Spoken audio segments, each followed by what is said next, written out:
Hello guys, it's your boy TD Anime and I'm back with another video. And today we're going to be doing part 2 to What If Naruto was depressed. And yeah, like I said before, the link will be down in the description if you want to read it yourselves. But yeah, let's just get on to the video. It was dark and wet. My eyes slowly peeled open to reveal what looked like to be a sewer system. Where they were cruel to throw me into the sewer after I accepted my fate. Could they have left me to the beautiful snow to decide my fate, I thought. Yet for some reason I no longer felt pain, no aches, no fever. Confusion over sweeping my body as I stood from where I had laid, declining upon myself to walk amongst the underground sewer system before deciding to make my next move. It was quiet, something I enjoyed after having been almost beaten to death. Heck, maybe I am dead. It was hard to tell. The sound of my feet splashed in the water as I walked through it echoed through the area, my eyes wandering to everything that caught my attention. I continued like this until I ended up in a large room with a large metal cage door at the other side of the room. A seal placed on the bare door. How interesting, I said aloud.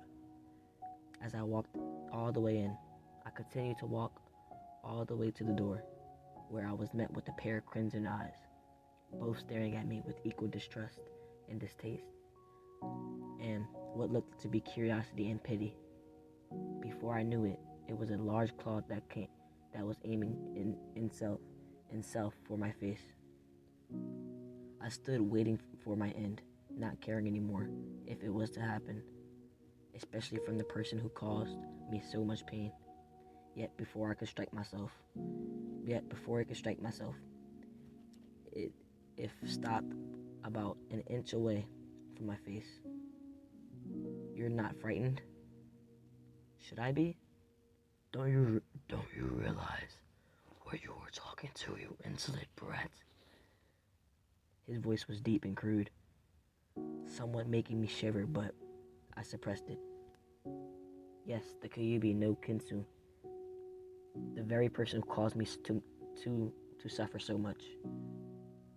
The other part can be placed upon my father's feet. Anyways, may I now know the name of the person who allowed me to have this much pain? I asked. A thick cloud of silence casted itself between us before a deep, rumbling laugh cut through the silence and the claw removed it from my face. What is so funny? I asked, confused. You, to think that someone would acknowledge me as a person and not a beast, and even ask me for my name. What a brat. You're different from the rest of my jailers. Out of respect, I'll allow you to know my name. It is Kurama. Nice to meet you, Kurama. My name is Naruto Uzumaki Namikaze. Thought and sure you already knew that, I replied, giving my best smile I had at the moment. It was really, really fake, more than anything. After a long silence of waiting between us, we finally spoke up. I've decided, he gets started, causing my face to tilt in confusion. I'll teach you to become strong. You're clearly smarter than you appear to let on. My face instantly turned into a happy one as I couldn't believe what I just heard. Really? But don't you want out? I mean, I don't mind dying if you can be free. It's not fair you have to be caged like this, I said. Without hesitation, I lifted my hand to the seal, pulling it free of my own free will, using my own chakra to allow it, dismissing the chakra left within the seal that would prevent it from being removed or resealed. That's bold of you, brat. I'll say it for now. You are interesting, Naruto Namikaze Uzumaki. I apologize for your misfortune I've caused, he said, but as he said that I found myself fading from the sewers and back into reality. See you soon, Karama. I opened my eyes, surprisingly that the area was covered in snow. My body suffering the same as the ground. My eyes were blurry from my condition, and my body was numbly dull. The pain gone with the cold. I couldn't feel anything, yet I wasn't dead. Where I was, I'm sure I would have frozen to death by now. But it wasn't over. I could feel death sneaking its way in, especially if I don't do something to allow myself to survive. But I knew I couldn't. My limbs were weak and felt frozen. My body didn't feel warm. My wounds bleeding, but not as much as before. The surrounding covered in my body, turning the white to dark crimson. To any ordinary person, I looked as if I had met my unforgiving end, and my body was left to be hidden in the snow, to be forgotten. Sorry, Karama. I don't think I'll live long enough to become strong, I thought, a single tear running itself down the side of my cheek and the side of my face. From another happiness of being taken away from me. I couldn't tell. My mind was fuzzy and slowly losing consciousness again. The snow was only small specks of white dots, and as my vision was extremely blurry, my breaths were shallowed and nearly unnoticeable to anyone. When I thought I was finally done for, the outline of someone stood over me. I looked up at them with dull, emotionless eyes, almost either beginning them to leave me to die or to end me quickly if they had quarreled with me. They only stood for a moment, glancing at me as if I was to test to see if I was alive. He kneeled down to me, and subconsciously lifted my body. My body ached and flinched away. Eventually, in my time of extremity to my health, he stopped his hesitation, probably not expecting me to even move. The next thing I knew, I was being lifted into his arms, and my head was laid against a firm chest. As I was wrapped in what felt like a cloak of sorts, my body felt like it was a warm, numbing sensation. The feeling when you become so cold, you don't even notice until you've been rewarmed. I could only see bits of gray and black blurred together before I passed out. I found myself looking up at pits once again. Water laying beneath me. I sat up ever slowly, realizing I was back in the room where I had met Karama. I stood up shakily before turning to see the fox sitting with a grin on his face. The seal completely gone from when I had removed it. No cage, no restrictions. Free to leave as if he please, if he wishes. He could take over my body or kill me here, and not allow himself freedom. But he sat contently. Seems I'm back sooner than I thought, I said with a smile. The fox leaned down slightly to get a better look at me. You're very well spoken for a brat, he said. The thought looked like it had been circling in his mind since I had left, and it caused me to smile for no particular reason. But my smile slowly faded back to a thin line at remembering I woke up again, and this time I would not know what to expect, even if I did wake up, for all I knew, for all I could imagine. Someone may kill me while I was down and majorly weak. Hey, Karama. His eyes focused on the human, on the hum echoed from his throat in response. Are we friends? I asked. The lonely, now 6-year-old kid I was finally showing.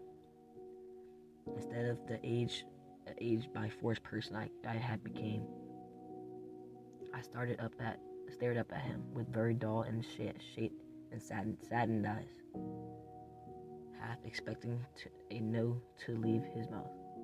I think I could manage to be friends with you, brat, he replied, scratching the side of his cheek as his voice echoed into my ears.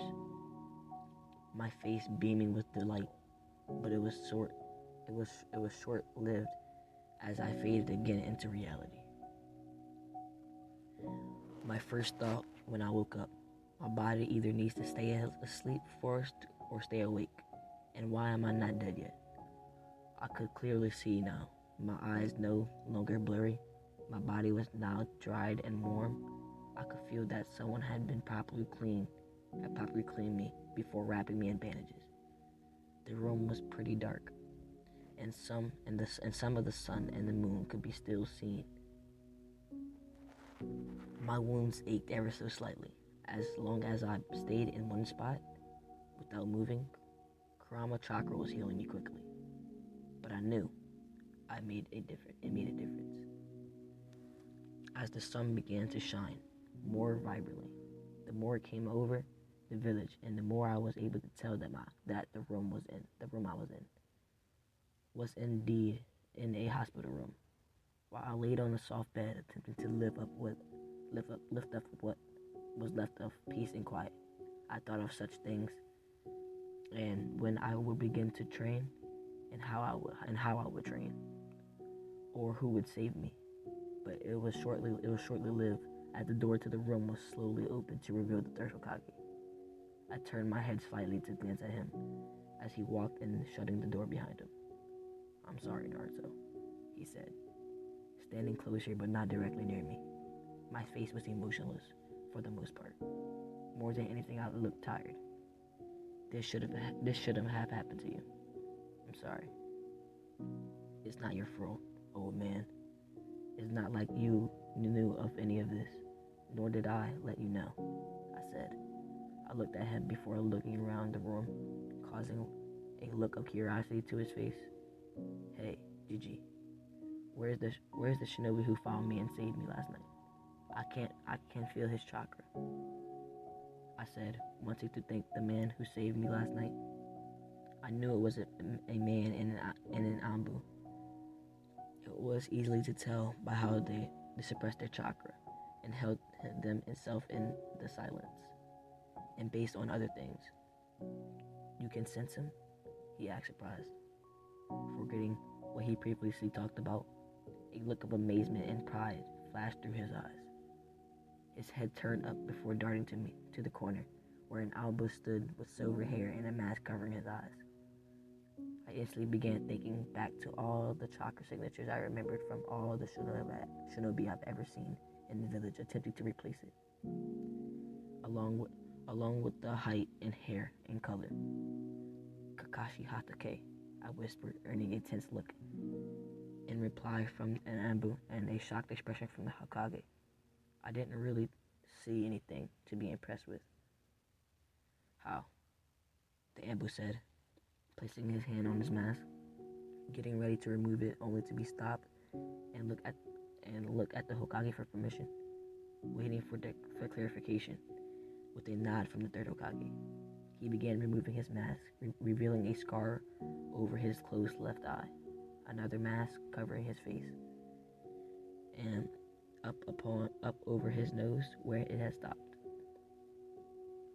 I just remembered the chakra signatures, height, and various other traits like their hair of the shinobi in the village that I've seen. Not much really. I may be the village outcast, but I don't underestimate me. I'm nowhere near stupid," I replied with a non-caring tone. Find it easier to say it as little as possible. My throat still slightly sore, but almost gone due to Kurama. "Naruto, when you get better, will you take a test to test your IQ and physical ability? Till then, Kakashi will be looking after you," he said. I only nodded in reply before deciding sleep was the best thing to do at that moment. And yeah, anyways, guys, that's going to be the second part of What If Naruto Was Neglected. And if you like this video, just leave a like, comment, and we're going to be doing part 3 of the story tomorrow. I'm sorry if this video is kind of short, but this is just this part, so yeah, see you next time.